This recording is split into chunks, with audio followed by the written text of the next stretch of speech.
عالم صلی اللہ علیہ وسلم کی ولادت سے 1000 سال پہلے یمن کا ایک بادشاہ جس کا نام قطب اول حمیر بن بردہ ہے، وہ اپنے ساتھ اپنے لوگوں کو لے کر نکلتے ہیں، چلو دیکھتے ہیں، دنیا گھوم کر دیکھتے ہیں۔ ان کے ساتھ کتنے لوگ تھے پتہ ہے؟ 1,13,000 لوگ وہ تھے جو پیدل چل رہے تھے، اور 1,32,000 وہ لوگ تھے جو اتنا بڑا لشکر لے کر نکلے۔ اور جب یہ لشکر کسی شہر سے گزرتا تو شہر کے لوگ ان کا استقبال کرتے، ان کے کھانے پینے کے انتظام کرتے، لیکن جب یہ لشکر مکہ مکرمہ پہنچا تو کوئی ان کے استقبال کے لیے نہیں گیا، کسی نے ان کی کوئی آؤ بھگت نہیں کی۔ بادشاہ کو بڑا غصہ آیا۔ اس بادشاہ کے ساتھ ایک روایت کے مطابق 12,000 عالم دین اور ایک کے مطابق 4,000 عالم دین، 4,000 کو ہی مان لیجیے۔ تو اس نے کہا کہ ایسا کیسے ہوا کہ اس شہر کا کوئی بھی فرد ہمارے استعمال کے لیے نہیں آیا؟ تو ایک عالم صاحب آگے آئے اور انہوں نے کہا کہ اس شہر میں ایک گھر ہے، ایک کوٹری بنی ہوئی ہے جسے یہاں کے لوگ کعبہ کہتے ہیں۔ اس گھر میں شیطان کی مورتیاں لگی ہوئی ہیں، بت لگے ہوئے ہیں، وہ اس کی پوجا کرتے ہیں، اور وہ کسی دنیا کے بادشاہ کو کوئی عزت نہیں دیتے۔ اس نے ارادہ کیا کہ اچھا یہ بات ہے تو یہاں کے تمام لوگوں کو میں قتل کروا لے گا، ان کی عورتوں کو قیدی بنا کر لے جاؤں گا، ان کے بچوں کو قیدی بنا کر لے جاؤں گا، اور اس گھر کو بھی ویران کر دوں گا تاکہ آنے والی قومیں اسے ویران گھر کے اندر پکاریں۔ جب اس نے خانہ کعبہ کے بارے میں یہ اپنے دل میں سوچا، اس کے سر میں ایک شدید درد ہوا، اور سر کے درد کی وجہ سے اس کی آنکھوں سے، ناک سے، کان سے، منہ سے بدبودار پانی جاری ہوا، اور ایسا بدبودار تھا کہ کوئی اس کے پاس ہی نہیں سکتا۔ اس کے ساتھ ایک بڑی جماعت کی ڈاکٹروں، طبیبوں، حکیموں کی، انہیں دکھایا گیا، انہوں نے کہا ہمارے پاس اس بیماری کا کوئی علاج نہیں، یہ تو کوئی آسمانی مصیبت معلوم ہوتی ہے۔ تب ایک عالم صاحب آگے آئے اور انہوں نے وزیر سے کہا کہ اگر بادشاہ مجھے سچ سچ بتا دے تو میں اس کی بیماری کا علاج کروں۔ وزیر نے بادشاہ سے یہ بات کہی تو مرتا کیا نہ کرتا، اس نے کہا ہاں بالکل سچ بتا دوں، لے کر وہ پہنچے۔ اب بادشاہ اور صرف وہ عالم صاحب ہیں، پوچھا تم یہ بتا کہ تم نے اس شہر کے بارے میں کیا اپنے دل میں ارادہ کیا؟ اس نے کہا کہ جب ہماری کوئی دیکھ بھال کے لیے نہیں آیا تو میں نے یہ نیت کی ہے کہ یہاں کے تمام مردوں کو قتل کر دیا جائے گا، جہاں کی عورتوں کو قیدی بنائیں گے، اور وہ گھر ہے جسے کعبہ کہا جاتا ہے، اس کی وجہ سے یہ کسی کی عزت نہیں کرتے، ہم اس گھر کو ویران کر دیں گے۔ تو عالم دین نے کہا کہ یہی تیرا غلط ارادہ ہے، اسی کی وجہ سے تیرے اوپر یہ مصیبت آئی ہے، تو سچے دل سے اس گھر کے مالک سے توبہ کر لے، تیری یہ بیماری دور ہو جائے گی۔ اس نے توبہ کی، کیونکہ ڈاکٹروں نے تو جواب دے دیا، مجبوراً اسے توبہ کرنی پڑی، اور توبہ کی۔ جیسے ہی اس نے توبہ کی، ابھی وہ عالم صاحب باہر نہیں نکلے تھے تو اس کی بیماری ٹھیک ہو گئی۔ محبت جام کی، اس رب پر ایمان لے آیا، حضرت ابراہیم علیہ السلام کے دین پر ایمان لے آیا، اور یہاں سے سب سے پہلے خانہ کعبہ پر جو غلاف چڑھائے گئے وہ کسی بادشاہ نے 7 غلاف خانہ کعبہ پر چڑھائے، اور اس کے بعد یہ اپنے قافلے کو لے کر روانہ ہوئے۔ جس جگہ پر آج مدینہ منورہ ہے، وہاں جا کر ایک پانی کا چشمہ دیکھا، انہوں نے اپنے تمام قافلے کو روک دیا کہ یہاں رکو اور آرام کرتے ہیں، اس کے بعد چلے جائیں۔ تو جو 4,000 عالم دین تھے، انہوں نے اپنی کتابوں میں جو نشانیاں پڑھی تھی، جو علامتیں پڑھی تھی، اس سے پہچان لیا کہ یہ تو وہ جگہ ہے کہ جس جگہ پر محمد عربی صلی اللہ علیہ وسلم تشریف لائیں گے، یہی تو وہ جگہ ہے۔ حضور سید اعظم صلی اللہ تعالی علیہ وسلم دنیا میں تشریف لائے. اب ان 4000 عالم دین میں سے 400 نے یہ ارادہ کر لیا بادشاہ ہمیں چاہے قتل کر ڈالے یا مار ڈالے، ہم یہاں سے کہیں نہیں جانے والے، ہم یہیں رک کر ان کا انتظار کریں گے. کس کا انتظار ہو رہا ہے؟ حضور سید اعظم صلی اللہ علیہ وسلم کا، اور آپ کی ولادت سے 1000 سال پہلے انتظار ہو رہا ہے. بادشاہ نے جب یہ حالات دیکھے پوچھا کیا بات ہے، پوری بات بتائی کہ یہاں محمد عربی صلی اللہ علیہ وسلم تشریف لائیں گے. تو بادشاہ نے کہا تو میں بھی رکتا. 1 سال بادشاہ تھا، اور جب دیکھا کہ اب کیا پتا کب اللہ کے وہ محبوب آئے، تو اس نے 400 مکان تیار کرائے.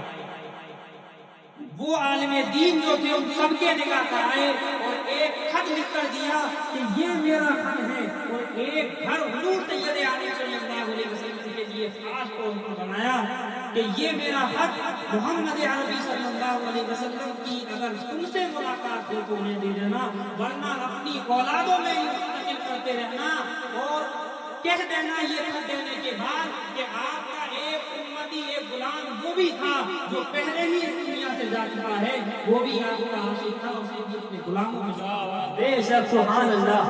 تو یہ میلاد سید عالم صلی اللہ علیہ وسلم کا 1000 سال پہلے منایا جا رہا ہے. حضور سید اعظم صلی اللہ علیہ وسلم کی ولادت ہوئی، مدینہ منورہ پہنچے، اور اس کے بعد وہ مکان جو طبع اول اس بادشاہ نے بنایا تھا، میں نے ابھی ادھر میلاد میں جو کہا کہ حضرت ابو ایوب انصاری رضی اللہ تعالیٰ عنہ کے دروازے پر اپنی بیٹھی، تو وہ مکان وہی تھا 1000 سال پہلے حضور سید عالم صلی اللہ علیہ وسلم کو یمن کے اس بادشاہ نے بنایا. کیا بات ہے! اس بادشاہ میں اب حضرت ابو ایوب انصاری رضی اللہ تعالیٰ عنہ رہتے تھے. اسی گھر کے سامنے حضور سید اعظم صلی اللہ علیہ وسلم کی اونٹنی جاتا ہے. تو یہ نبی کی شان ہے.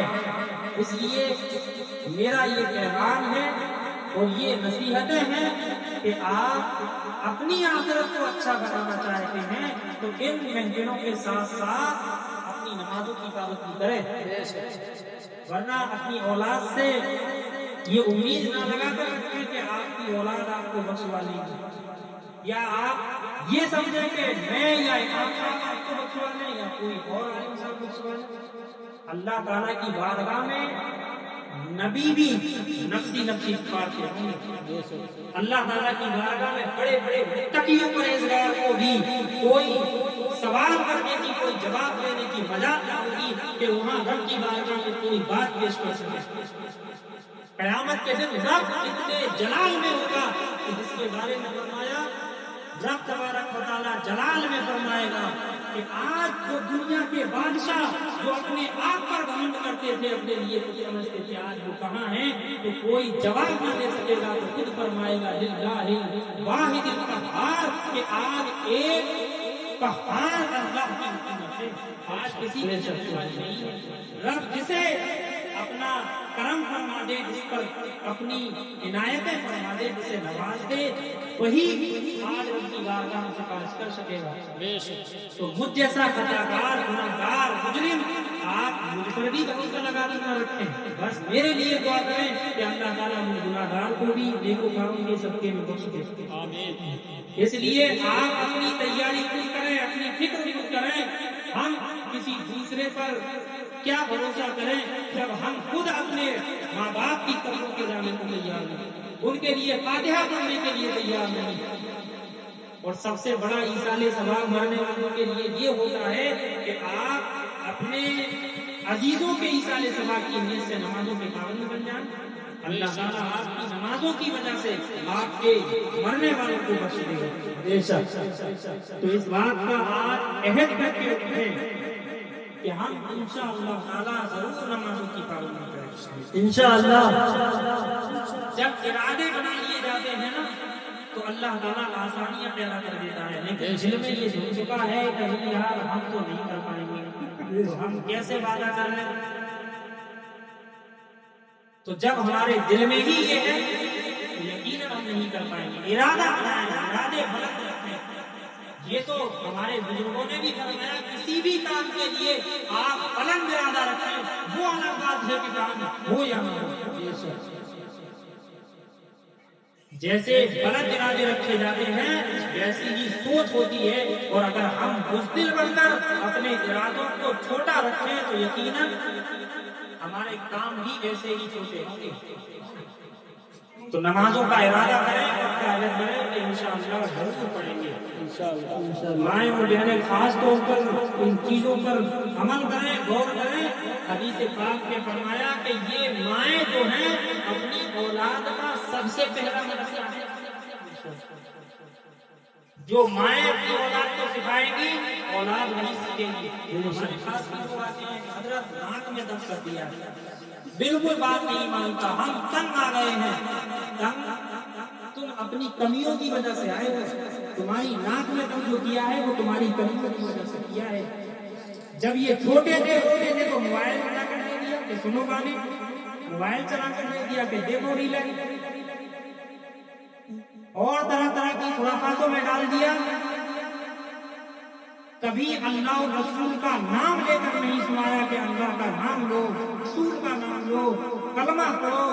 تو آج تو تمہاری ناکوں میں تیر ڈالیں گے نہیں، ابھی تو یہ صرف ناک میں دم کر رہے ہیں۔ ایک دن وہ ہوگا کہ اگر تم نے اپنی اولاد کی پرورش اچھے طریقے سے نہ کی تو تمہارے اوپر یہی اولاد لاٹھی پیٹ کی نظر آئے گی، تمہیں مارتی نظر آئے گی، تمہیں گھروں سے نکال کر باہر پھینکتی نظر آئے گی۔ اور دنیا میں ایسے بہت سارے لوگ ہیں جو آج اپنے بوڑھے ماں باپ کو گھروں سے نکال کر باہر پھینکتے ہیں۔ بے شک تو وہ وقت تمہارے اوپر نہ آئے، اس لیے اپنی اولاد کی اچھی پرورش کرے۔ اللہ تعالیٰ ہم سب کو عمل کی توفیق عطا فرمائے۔ آمین۔ نمازوں کے پابند بن جائیں، اس گھنٹے کا یہی ایک پیغام ہے، میلاد مصطفیٰ کا یہی ایک پیغام ہے۔ تو میں اپنے تمام عزیزوں سے، بھائیوں سے ہمدردی کے طور پر، محبت بھرے انداز میں، محبت کی بنیاد پر یہ ایک امید لگا کر رکھتا ہوں کہ آپ اپنی مسجد کو آباد کریں گے، نمازیں پڑھیں گے اور اس رب کے بارگاہ میں ہاتھ پھیلائیں گے کہ جس پر ہمارا ایمان ہے کہ ہمارا رب ہی ہماری پریشانی کو آسان کرے۔ کوئی آسان کرنے والا نہیں۔ کلمہ طیبہ پڑھیں، لا الہ الا اللہ۔